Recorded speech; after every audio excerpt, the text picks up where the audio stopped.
Hey golfers, this is Chris from Golf Aggressive. I'm joined by Rich, our tame golf pro. Rich has some exciting news to give you about his latest trip to the beach.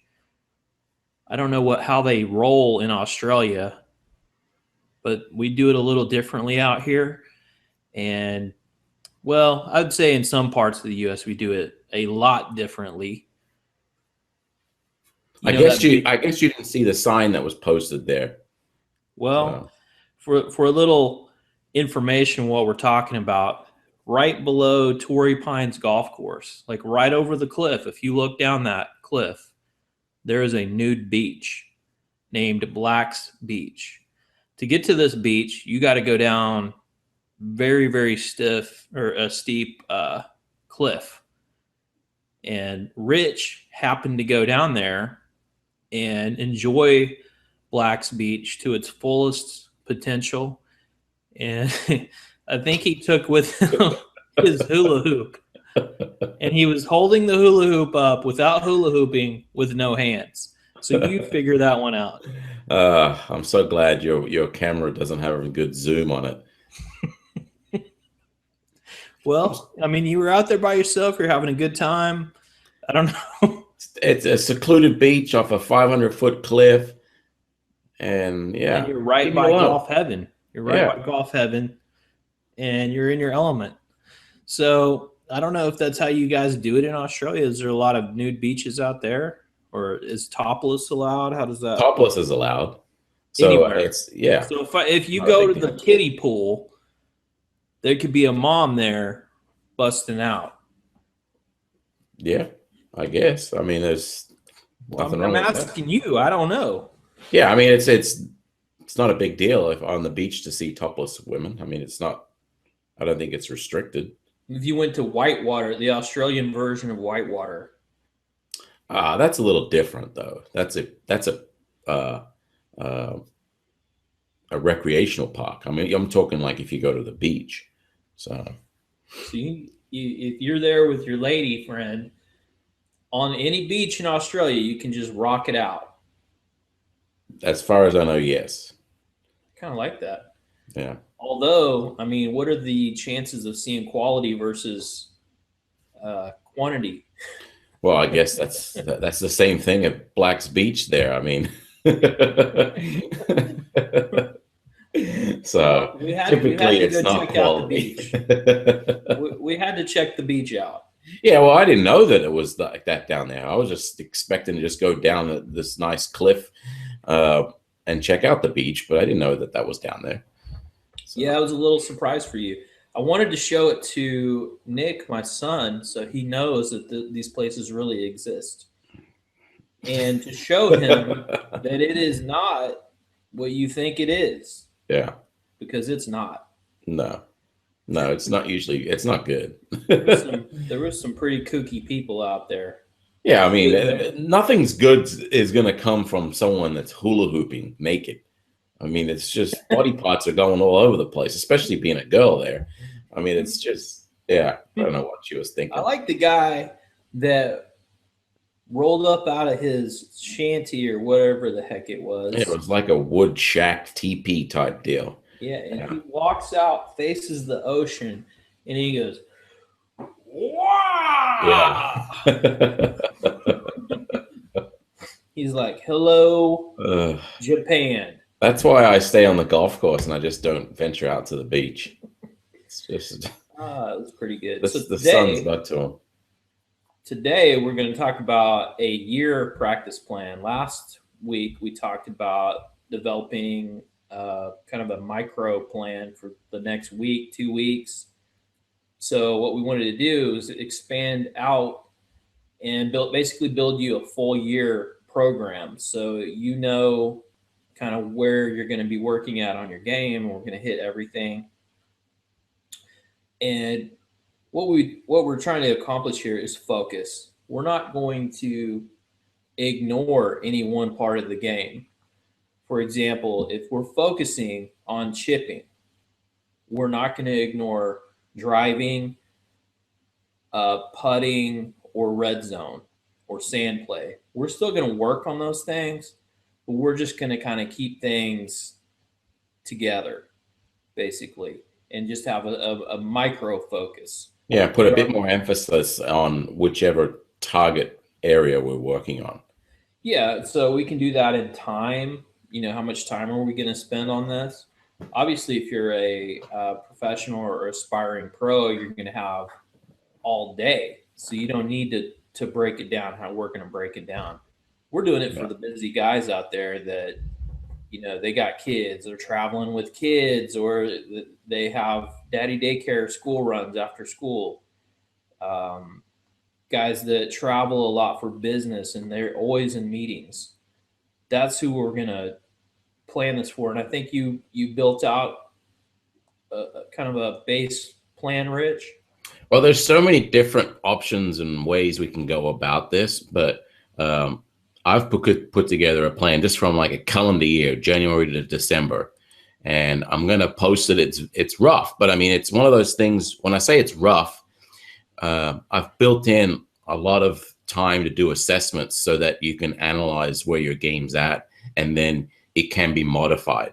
But this is a full year plan, and it's going to include one, not just assessments that we have with our challenges, but also looking at areas that you should have in your game. So where it be the pre-round routine, and being consistent with that, because that's the key.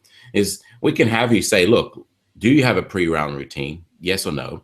And then if you don't have one, here is one to do. And if you do, what is it?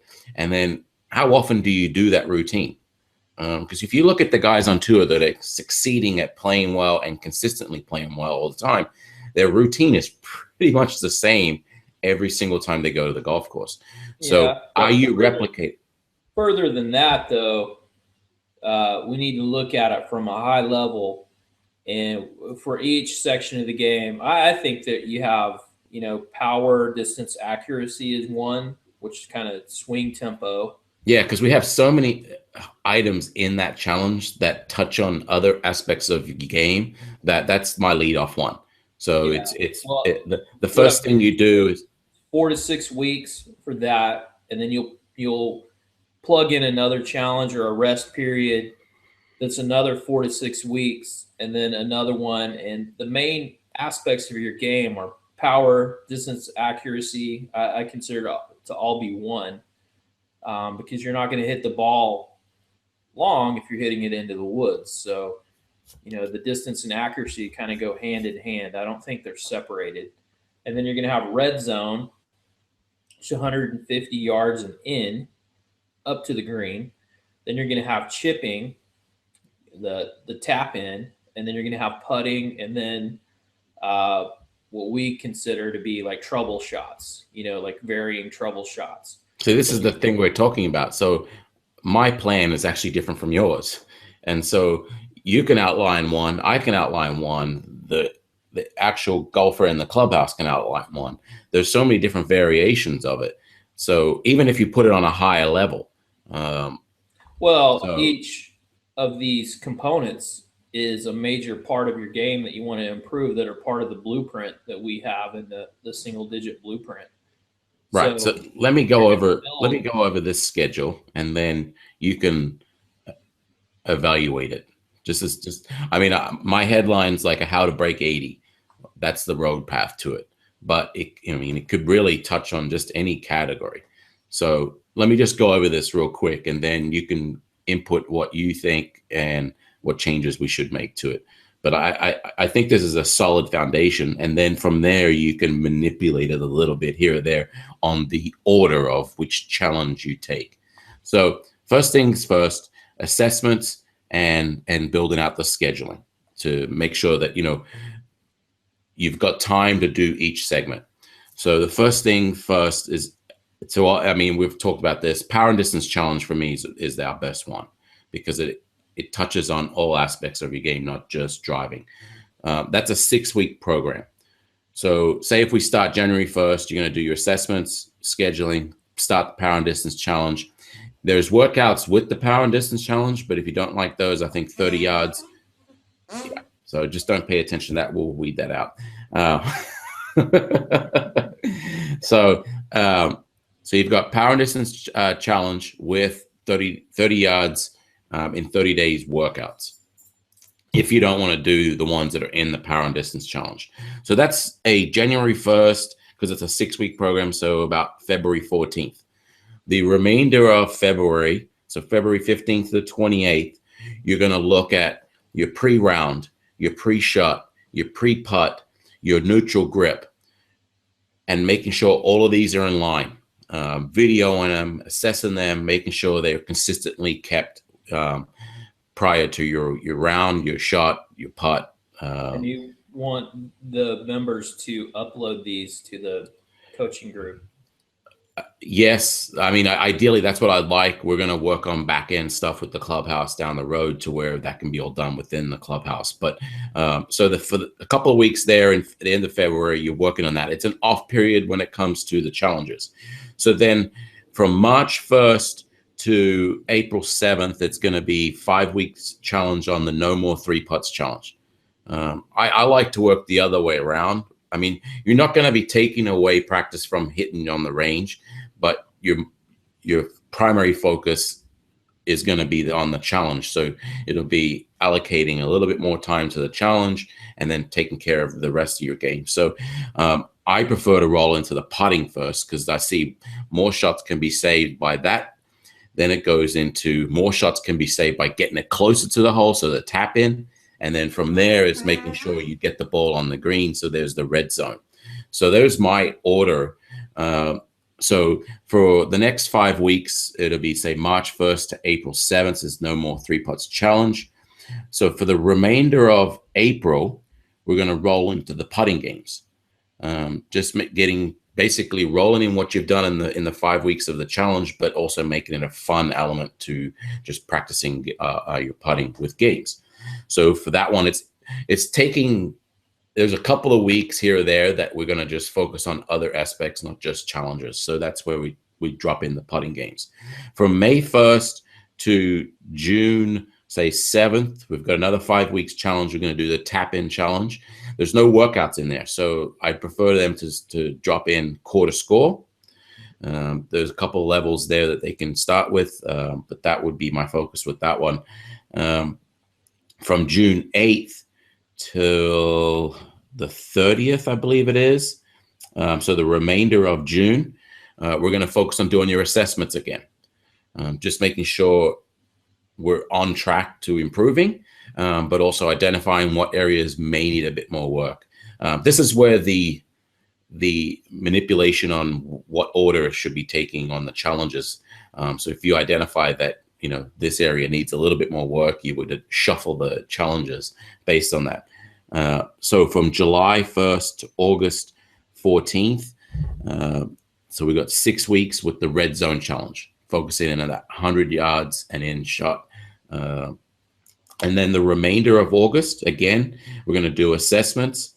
Plus, we're going to add in the back and abs program. And that'll come important. It's really important with making sure that when you're practicing, especially with putting and anything that's getting with the lower clubs where you're leaning over a little bit more, that you are a little bit more firm with the lower back, reducing the pain with that one.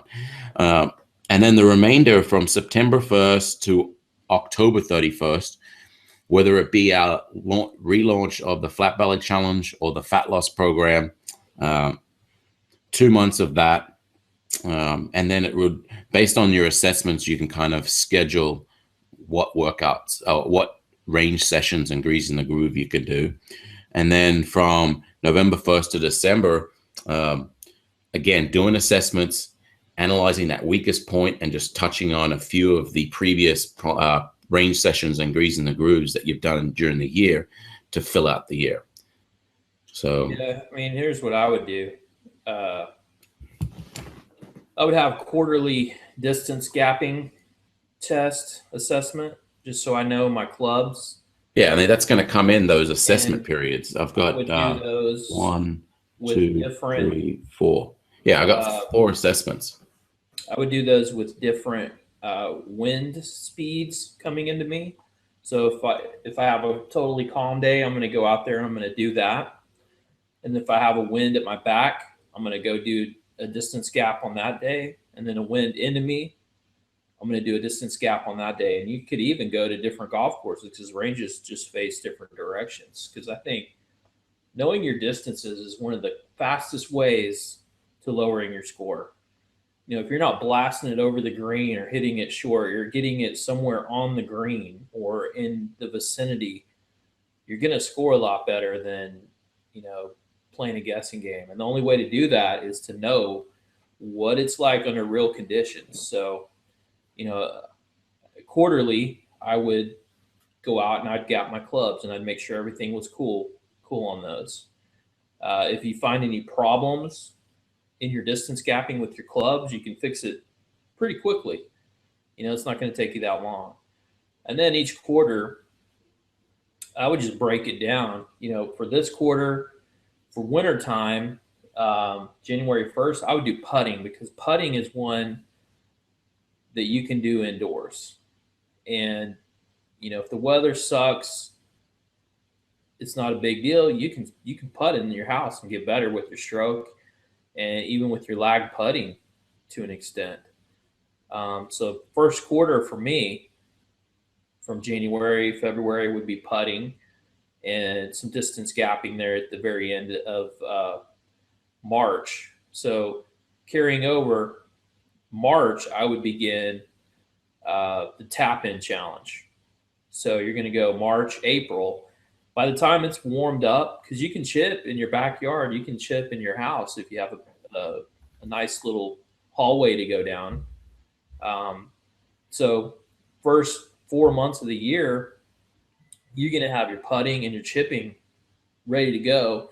And if you can put in a distance check in there too, you've got it nailed first 3-4 months of the year. So from there, again, I would do another distance check, and then, maybe take a week off if you're, because a lot of this, you're going to get burned out sometimes of just the practice regimen. So if you get burned out, it's okay. It's okay to get burned out. It's okay to take a week or 2 weeks off. However, I wouldn't take much more time than that off from my game, from any one area, because you start to slip. So, you got your little break built in. It's time to get into power and distance, because that's going to help your overall swing. And that's a 6-week program. And then you're going to know your distances a lot better at that period. So at the very end of the power and distance, I would do what Rich suggested in his, and just check your pre-shot routines for your putting, for your irons, your driver, and your chipping. Because sometimes we'll get into bad habits and your score can just go crazy at that point. And I think Rich is becoming part of his phone. Is that right, Rich? Well, I mean, that's the thing. I mean, it's like you have a variation of what you should do. I have a variation. That's the thing we need to do. We want to have a blueprint that is on particular score, or are we going to focus on people that are in different locations? Because this could apply to someone that's can play all year round. You're focusing on whether or not they based on climate. So, I mean, there's so many options. Most people are going to have climate to deal with, that we've found. And I think you have to build your program around that if you want any kind of longevity and carryover in your game. Because if you're trapped in your house and you cannot go to the golf course, you can still practice your putting and chipping. There's no reason that you can't. If you've got rain season, which happens in some parts of the world, and you can't get to the golf courses are flooded or too wet or whatever, you can still practice your putting and chipping wherever you're at. Yeah, I think when you're looking at climate as a deterring emphasis on building a plan, I don't know. I mean, to me, I'd rather focus on a particular goal, whether it be to how to break 80, 70, 90, whatever it is, and building out a plan that way. Because it doesn't matter where you're located, there's always going to be changes in the weather that can dampen your schedule.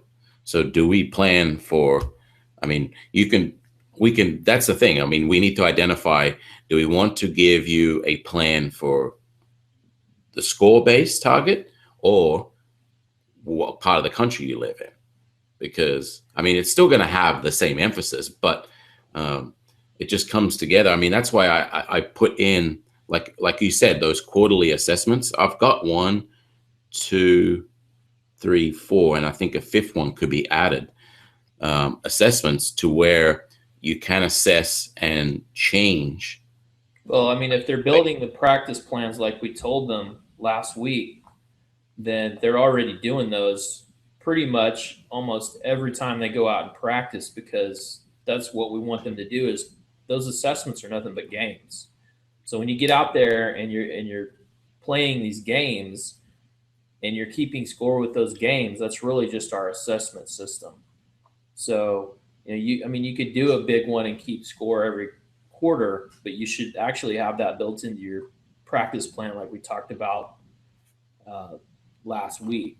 But back to what I was talking about, you know, start with putting, chipping, work into your full swing, make sure that your pre-putt routine, your pre-shot routine for your irons and drivers and your chipping is you're comfortable with it and you like it. And then get straight back into another challenge. I mean, you can rinse and repeat these as many as you like. There's 4 of them. There's putting, there's chipping, there's red zone. So right after power and distance, and you've checked your pre-shot routines, I would just jump straight into the red zone, because by then you're going to be really, really sharp from the putting, the chipping, and you're able to find the fairway. So now it makes sense to be able to work on those red zone shots, which is where, in my opinion, Rich excels at. His driving is nothing to write home about. His chipping game is good, but his red zone shots are incredible. He gets the ball closer to the pin than anybody that I've ever played golf with. And his putting isn't bad That's either. not saying much since I'm the only guy you play golf with. Well, that's true. I like to play with good golfers. You're the only good golfer I know. But, you know, I play with PGA pros up here, and I can just tell you their red zone is nowhere near what yours is. They can scramble. They get lucky on putts, but the consistency is not the same. So by the time that you've gone through the full swing, it just makes sense to start working on more focus on your accuracy from the red zone, to me anyway. So by then we're looking at, it's probably late September, maybe early September. From there, you probably want to have a little bit of a break, because a lot of people, their kids start going to school and it just messes up any kind of rhythm that you have. You know, whether they're in college or grade school or high school or whatever, there's just a lot of stuff going on, and there's a lot of driving around and taking kids places. And, you know, that affects how much time and energy that you can put into this. So maybe there's a little break period there of a week, 2 weeks, where you just kind of relax a little bit. I don't recommend it that time of year because it's usually the best weather to get out and do stuff. So, you know, if you're going to take a break, maybe take it later in the year. Looks like the best time to go to Utah. Oh, man. I mean, those pictures. I mean, he sends in pictures from northern Utah. Yeah, that so we're going wow about, and then he goes to southern Utah, which is close to what's that really awesome golf course? Mesquite in Nevada. Nevada. Yeah, so it's not that far. So I would assume it doesn't get that bad in the wintertime. I'm not sure. I mean, it can get cold there, but it's not like, I mean, there's not snowstorms or anything like that. Yeah. But, you know, maybe you head off for a golf trip or something, and you should build that into this. Build in vacation time built around golf. I mean, why not? But then we get into here in the Northern Hemisphere, holiday season, which is crazy. You've got Halloween, which I don't understand that whole idea of Halloween, Rich. I like it. I like the ladies' costumes. I like the candy, but I don't understand what is this holiday? You're asking the Australian. It's an American deal. I don't know that it well, is. I we don't never. know. I mean, did the pilgrims say, "Hey, I want some candy"? A I don't great know. way to get candy would be everybody gives somebody a little bit of candy, and then you just go to a whole bunch of houses and you get a ton of candy. I don't get it. I don't know what it's about. I like it. I just don't understand it. The problem is you're going to gain some weight if you got kids because what do they bring home? Bunch of chocolate candy. So then you're going to get fat because you're going to eat it. You know you're going to eat it. And then you've got Thanksgiving, which is like 3 weeks later. Then you've got Christmas parties and Christmas dinners. And then you've got New Year's. There's a lot of alcohol and food in about a 2 month period there that is, I mean, you can pack on a lot of weight, easily 5 to 10 pounds if you're not watching things. So, what I like to do is just really work harder at my high intensity interval training and my strength training and make sure that my diet, when I'm not eating candy, is good because it all adds up and it will affect your golf game negatively. And then, also just sitting around your house and not being able to go outside, you might be snacking more than normal. So you might keep an eye on that. But that's kind of my year plan. Um, and these are just loose ideas that we can give you on how you should plan out your year and what our thought processes are behind those. Rich's is different than mine, I but they're think both still of very our similar. Yeah, but I think both of us have a common goal is that we know if you have even if it's a very loose plan, that you will see progression on getting better. So if you Yes. don't have one, or you're just going to sporadically jump into a challenge, and then once we don't host a challenge, even though you have access to everything that we have in our clubhouse, but if we don't have a group focused challenge, it's like they drop off. So it's like, Yeah, and that's where we see it's like, people don't touch their clubs for 2 weeks and then they expect to hit it perfect. It's like, it just doesn't happen that way. I know you're talking about a specific member on that one. I'm not going to name any names. There's quite a few, but I'm just saying, like, it's like if we don't have a structure, we tend to drop off in things. It's just like when you don't have a structure in meal planning and what to eat, you go and hit McDonald's or something crazy where you just, whatever's quick and easy. So Right. It's the same way with your golf. It's if we can map out a big picture on a plan, and work towards that, even if we can't stick to it, but at the same time have a loose plan. That way, we have something to basically invest in. Your game is going to see better advances in the long run. So Yeah, absolutely. You need to have an idea of what you're working at. There's so many golfers out there. I would bet like 98% of golfers don't know what the hell they're doing. Yeah. What are you working on when you go to the range? I don't know. I'm just hitting balls. It feels good this day. Yeah, I always you don't know why you hit it good. Yeah, and I always like the old guy that's a starter, gets free golf, and then he's given lessons on the side, but he can't break 90 or 100. I swear, he tried to give me some swing tips the other day. Really? What did he say? Well, he was saying I was hitting the ball too high, and from the height really wasn't that bad. Right? Well, I mean, if it was ballooning, I get it. You're not skying them, are you? No, I was actually hitting it pretty good. But to his eye, and I guess maybe because it's being Texas, he prefers a lower ball flight. But to me, it was perfect. I'm getting a really good launch angle. Yeah, exactly. And so I'm like, how does he know what the hell a good launch angle is? There's my point. That looks too high, Rich. Yeah. So Yeah, well, this time of year, you need to be thinking about the nude beach. no, I'm actually thinking about Utah, to be honest. You're thinking about Utah, but you need to be thinking with your meal plans and your workouts, thinking about the nude beach because I know you like to go there. Why not look good for that old lady with the hula hoop? No, You got a chance. no.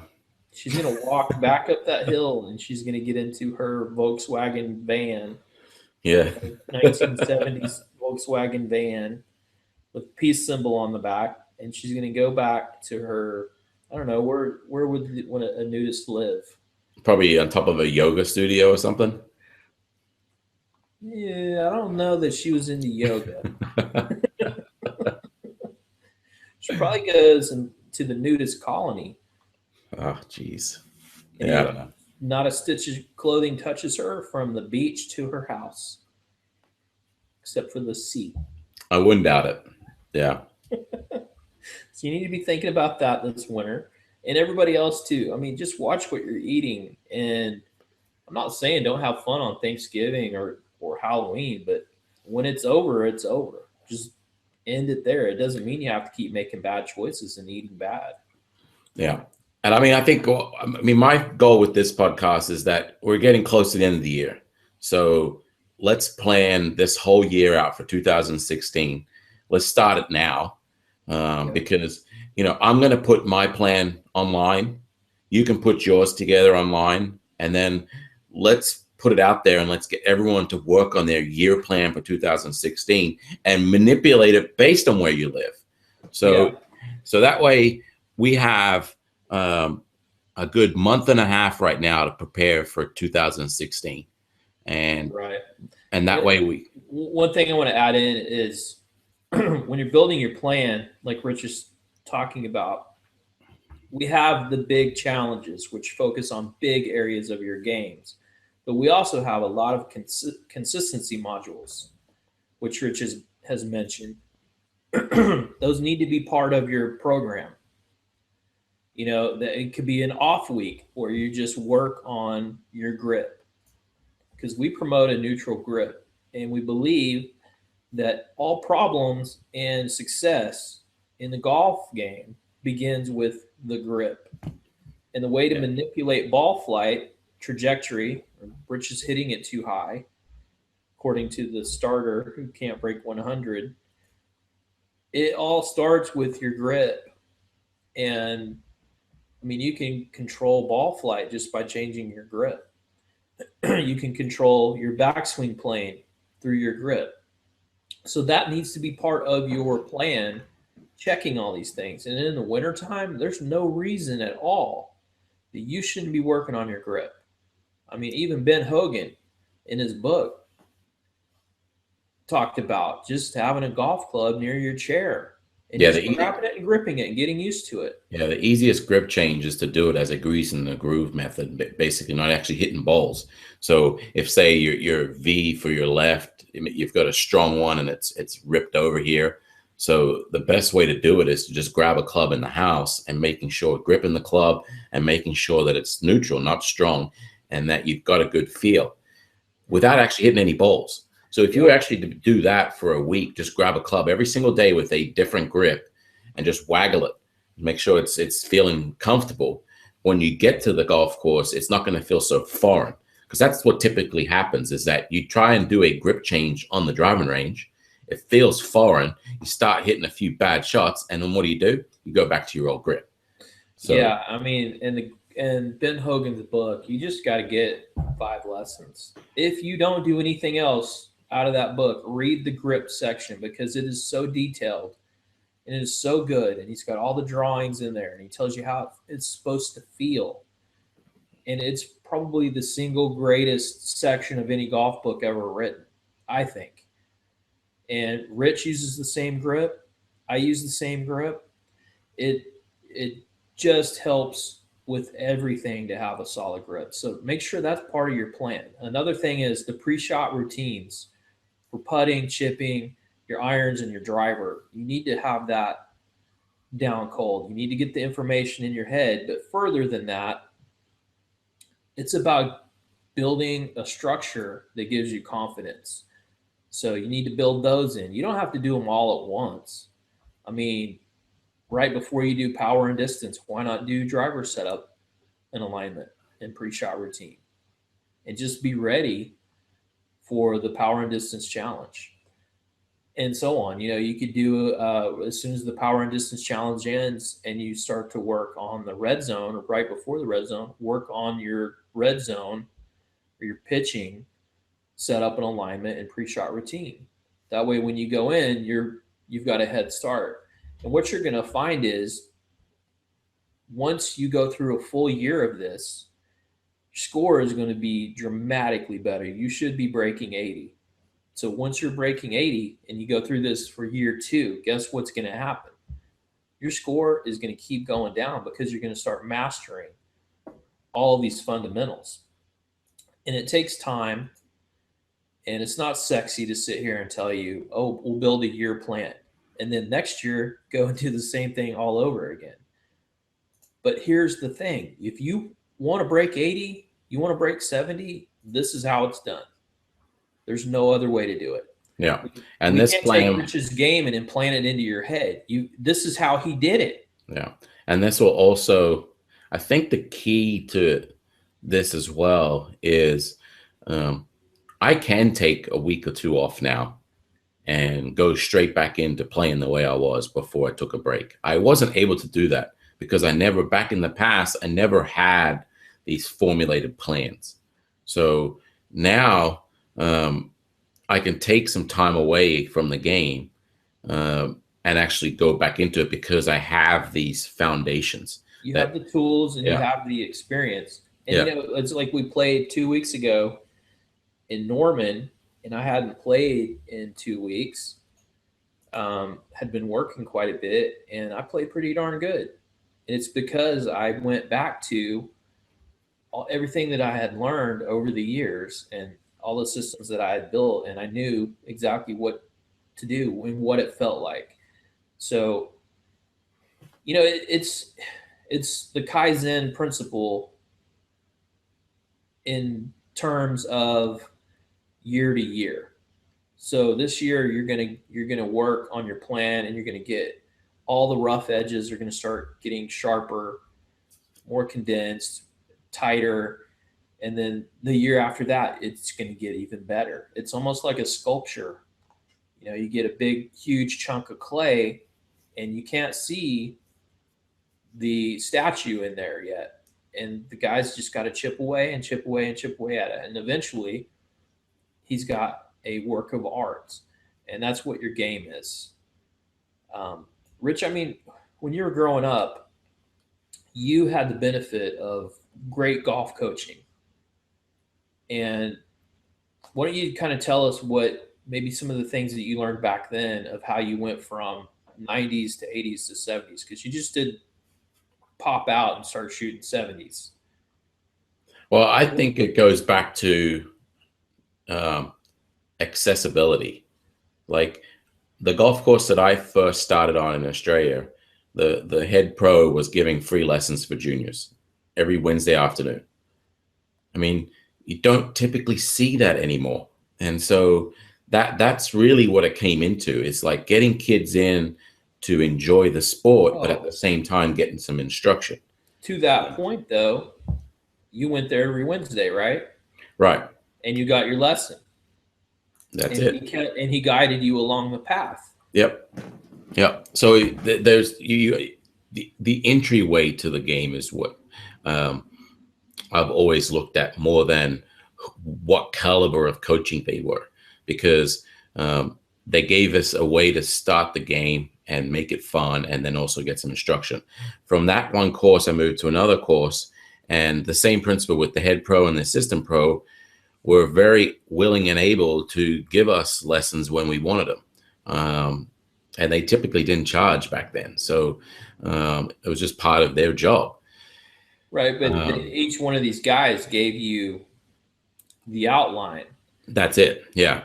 And that's that's my point is, for you to get from hundreds to 90s to 80s to 70s, you had a plan that was provided to you by a more experienced golfer. Just happened to be these guys taught golf for a living, right? Back then, for me, it was actually more of just swing tips. I think the plan was the fact that I was consistent at it.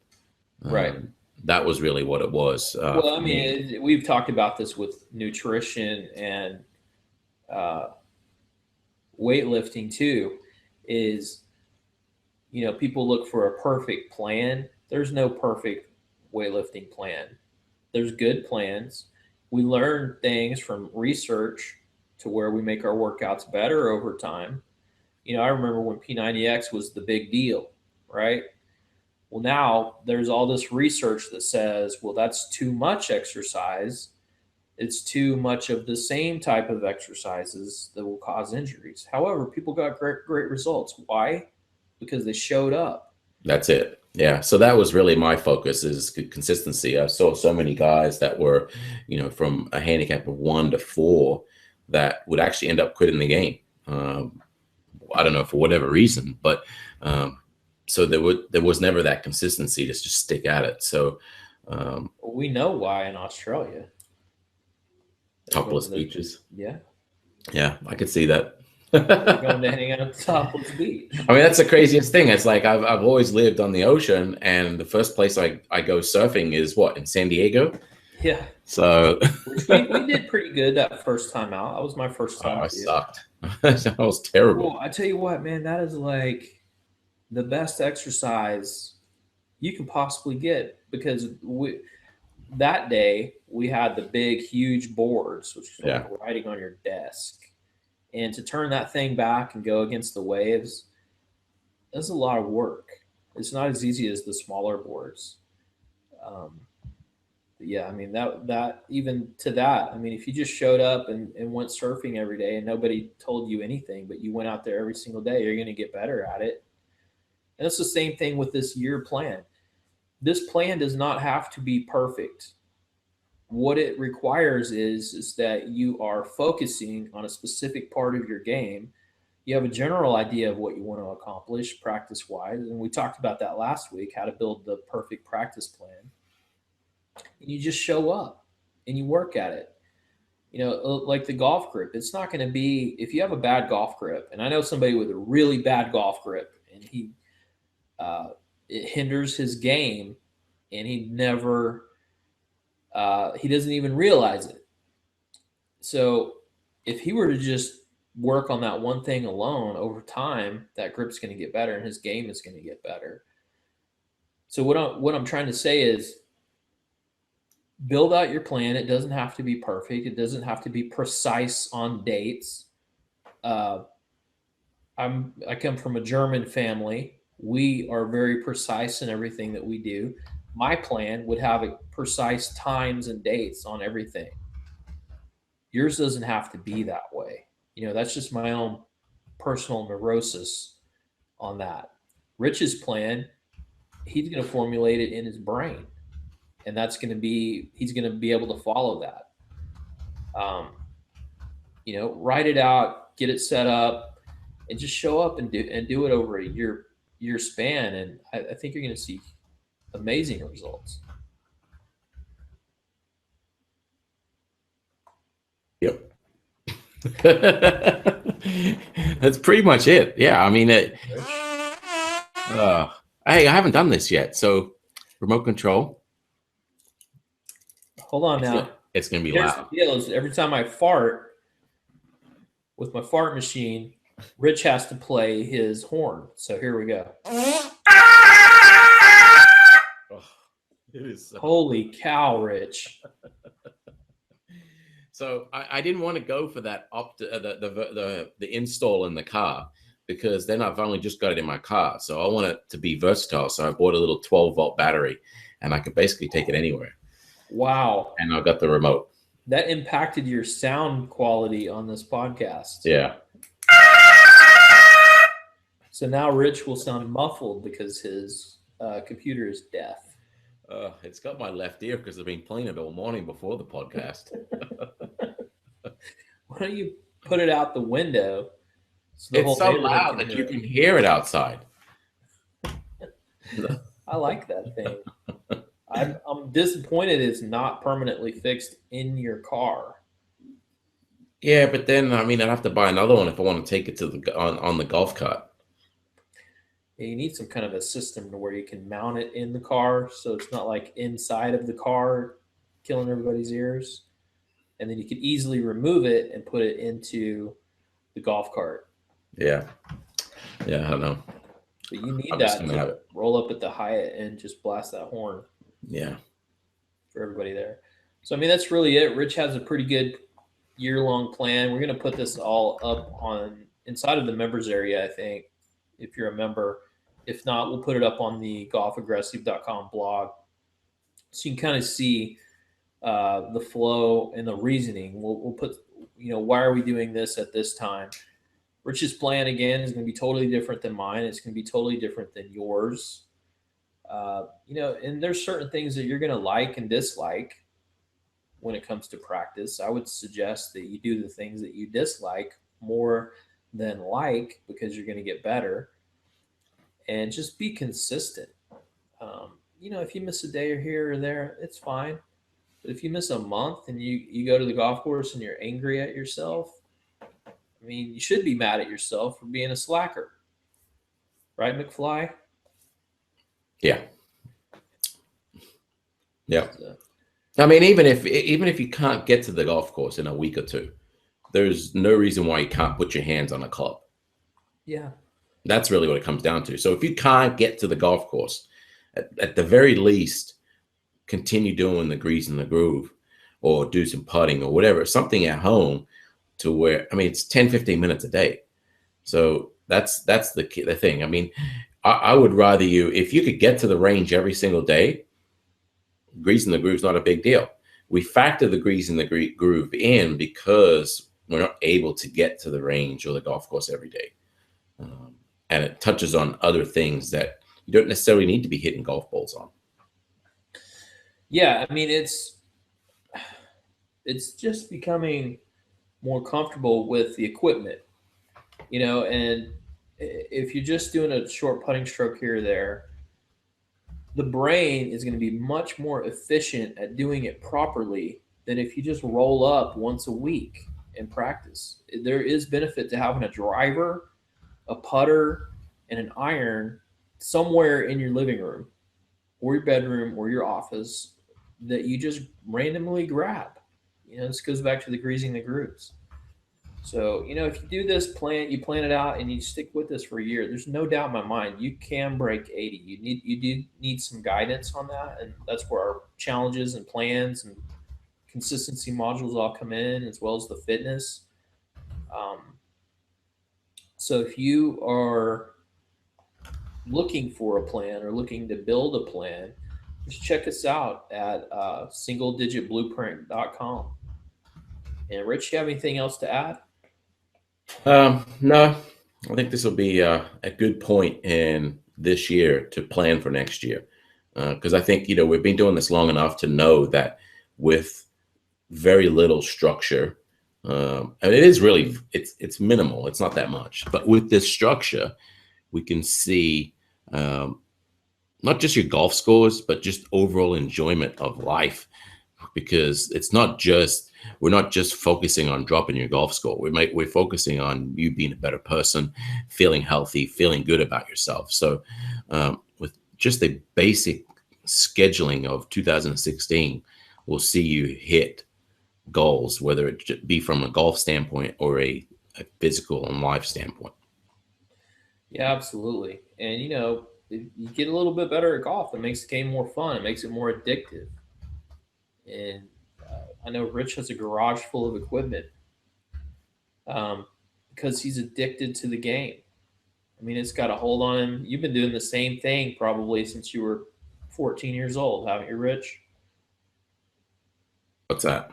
Just golf. Oh, yeah. I started when I was 13. So my son asked me, he's like, so did you play golf when you were young? And I said, hell yeah, I did. It's gotten a grip on me and it hasn't let go. And there's a lot of golfers out there like that. So, I'm going to cut this off, but get out there, build a plan, and just kind of stick to it. And let's see what happens. Let's see if you can break 80 this next coming year.